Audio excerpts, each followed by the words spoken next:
He did do some football things. They did as they were required, cut down their roster.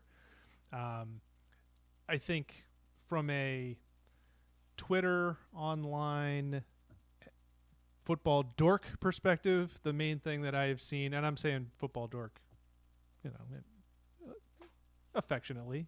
I'm a football dork. I don't know about you guys. Is the storyline about the 2024 draft class? How it is almost entirely dismissed as of now. I believe we have Caden Wallace. Who else survived? Drake May. It's a shrinking Javon Baker. Javon Baker. It's a shrinking list.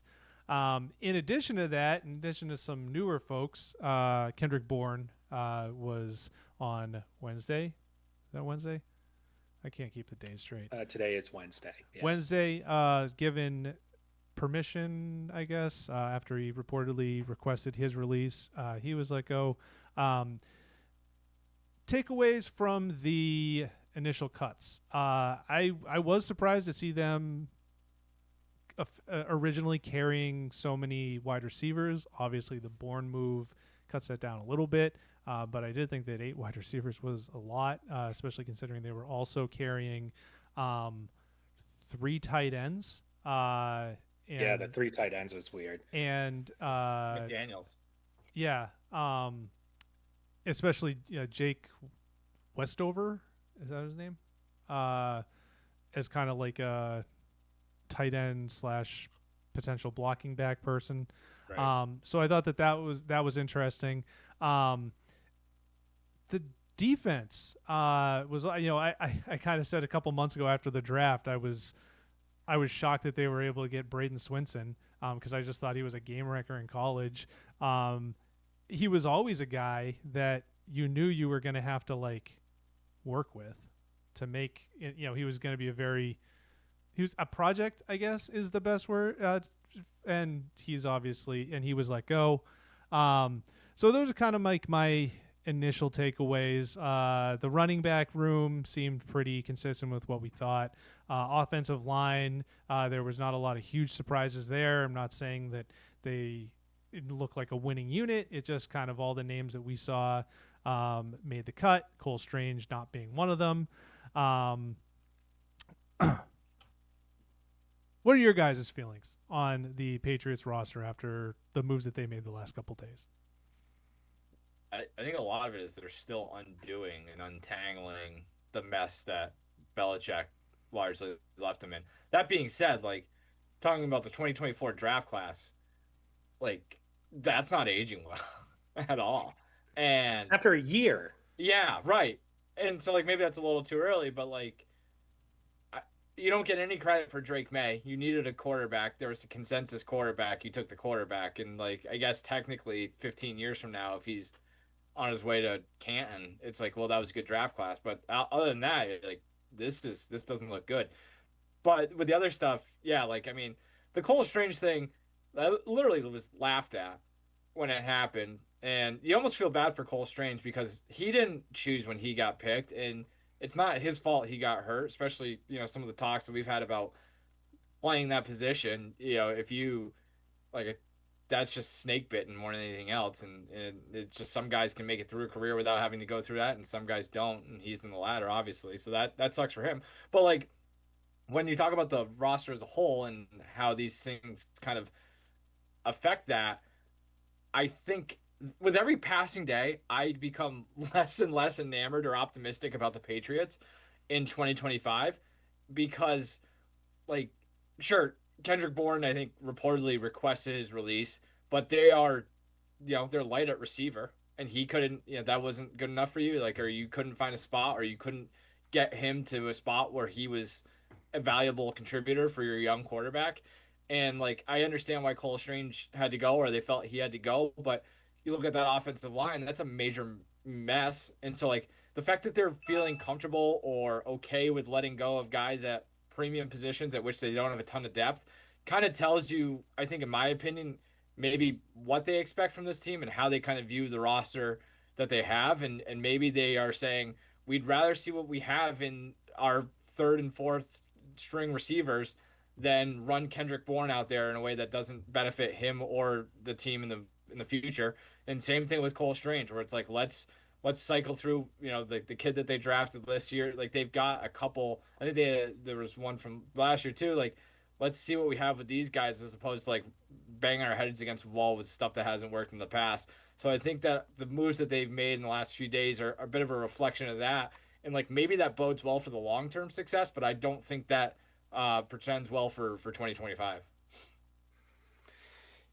Yeah, so they've always been so weird about Kendrick Bourne. Like he's in an era where they have had no receivers. He has been the most reliable one anytime he plays, and they continue. He's gonna have like 800 yards for somebody else this year. You know what I mean? He is, if he stays healthy.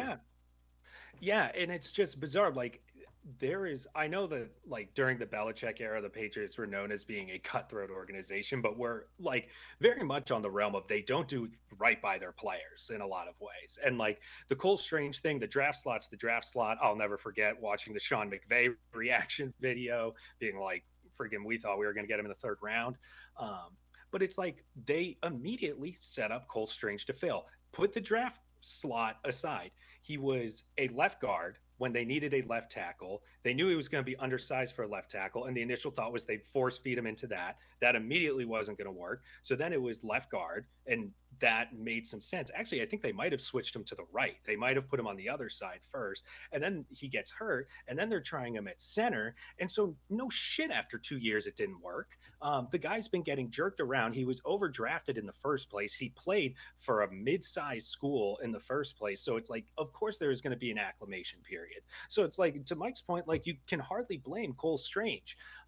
So a lot of this is just like, paying for the sins of Belichick, and to a degree as it relates to 24, Elliott Wolf. But, it's interesting roster construction. I mean, you go back to Jonnu Smith, like they finally invest all this money in Hunter Henry and Jonnu Smith, and they have Josh McDaniels. And it's like, all right, 2 tight end sets, here we go. And then he almost never played on the field at the same time.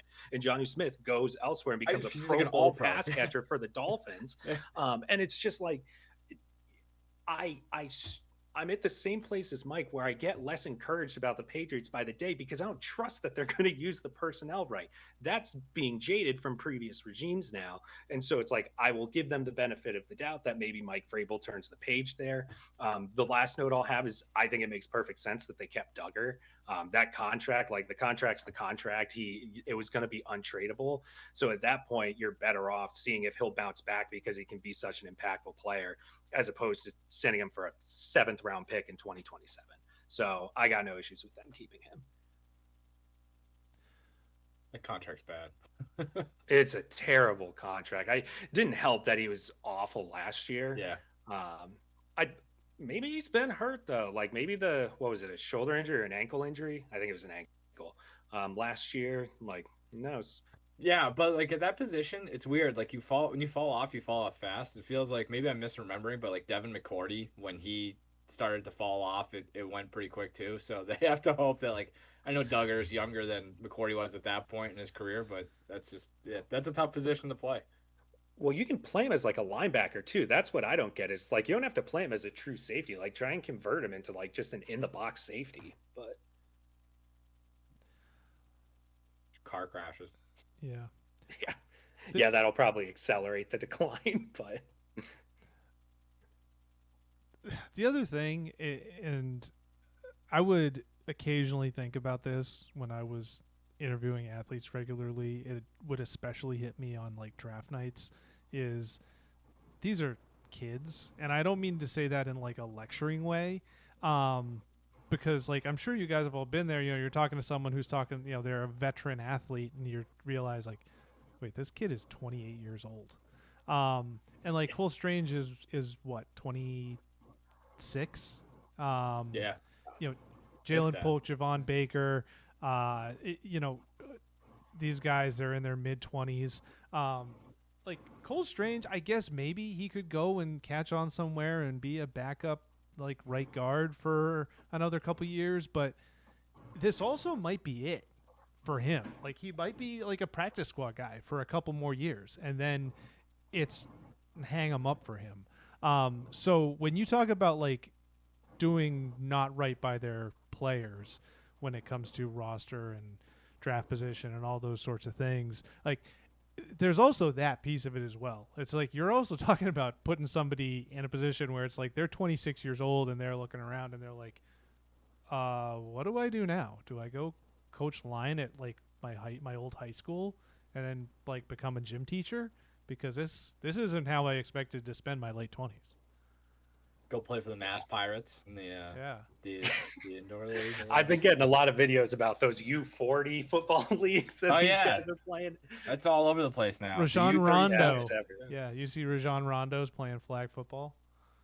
Oh, is he? Good for him. I'm talking about like full pads, like AAU for adults. Yeah, it's those guys are my biggest fear in life at this point is tearing an Achilles, and these guys are just rocking each other on a Saturday afternoon for no money. It's like you got to go to a job on Monday, homie. Like, what are you doing? That's I play softball every week, and anytime I think about like sliding into a base, I'm like, I literally have a job. Like, and these guys are getting ready to like come to blows over things, and I'm like, fellas, like you're going and clocking in tomorrow. Like, keep some perspective. Or like having a child, especially a young child. Imagine like trying to parent a toddler or something with like a torn Achilles. It's like, ripped ACL. Yeah, that's the men's softball where people are trying to like leg out infield singles or I mean I had one over the summer where a guy like tried to like he didn't try to take me out at second base, but he tried to like go hard or fake like he was going into hard to second base to like break up the double play, and I just gave up. I was like you're safe, man, like whatever. That's the problem with like adult sports. And I finally got to a point where I was playing men's league baseball, and I had like the last year I played, I was probably like 35. It was even more. It was like 32, 33. I was getting rocked. I was like, this is no fun anymore. Let's get out while we still can. And like to have that sort of self-awareness, I think is a gift, because A, it kept me from getting hurt, and B, like in a fight. And you do realize it's just the level of like the different levels of give a shit when you talk about that. It's like if we could all take our attitude towards it, that'd be a far more enjoyable thing. But like you can't even go to a company softball game and not have a major fight break out because the guy in the corner office is way too competitive about something, and all of a sudden you're having a fight with like, you know, that sounds oddly specific. What? I said that sounds oddly specific. No, I'm just saying like this type of stuff happens, and it's like people who are wired that way can't turn that off. And like I'm not risking my other however many hours there are in a week just to put my life on the line for 2 hours with somebody who takes it way more serious than I do. I actually think that's something I respect about professional athletes, is that they're wired that way. But at least you're talented. In terms of fighting, I will quickly share that in my league. A month ago, we were playing this team. It was the best team in our league, and we were down like 8-0. And so this guy, their backup pitcher who showed up late, shows up and he goes, I want to pitch the rest of the game because I have a playoff game for a different team this weekend, so I need to get some reps. So he goes and we pitch, and we immediately start torching this guy. So we erase the deficit, and it's all tied up. And part of the way through, as this meltdown's happening, the left fielder on this team starts just giving it to the pitcher, like, you effing mother effer, you lazy piece of shit, like screaming from the outfield. And we're like, what the hell is happening? His own pitcher? So we thought it, at his own pitcher. So we thought it was a joke. And then they're coming to the back to the bench once they finally get out of it, and they're just screaming at each other. And they're like families on the bench, like their own families are on the bench. Like, you guys, you're in your 30s, like there are kids here, and you're screaming at each other like that. So all that was going on, and I'll just tie it up with, so he was the first guy up to hit after all of this, and he laces one to right field. I pick it up and I throw it to the cutoff man, and he had rounded first, and he like looked back in an FU way at his bench, and our cutoff man fired it back to first, and the throw beat him and tagged him out. And so then it just like reignited everything, and the entire bench is just unloading on this guy. So it's just like that guy was getting berated, like making a whole thing too at first about like, I need to pitch, and then coughs up the lead. And it's like, yeah, it's just a Monday night in Connecticut, guys. Like, let's just play the game, have a few beers, and go home. Way to spend your $200 or whatever. The dues were to. Well, it's like. Oh, baseball. My team's sponsored. We're all good. Men's league baseball too. Like I've heard stories. Somebody plays in like a under or 30 and up or 30. I think it's 30 plus league, and like you get so like when you start getting up to that age, like if you were good at baseball or the sport that you're about to play, go find something else to do. Because like there's this kid I guess who played D1, might have even played in the minors or the indie leagues. Like goes and throws like 87 on a Sunday morning in like Methuen, and it's just like what are you getting out of that? That's I judge people like that very very intently.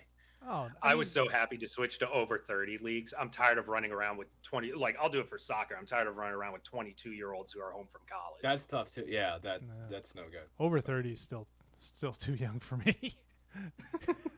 That is you too. Like, that you talk about like the Kyle Duggar or like the Devin McCourty like aging process. That thing is like when you start talking about average Joes, like the difference between a 32-year-old and a 38-year-old might as well be 46 years. Like because I've been there. Like I'll turn 38 in 3 weeks. Like I am a much different athlete now, if you want to even call it that, than it was 5 years ago. Even like it's bad. That shit that rate is for us is much higher than it is for a professional athlete. That's for sure.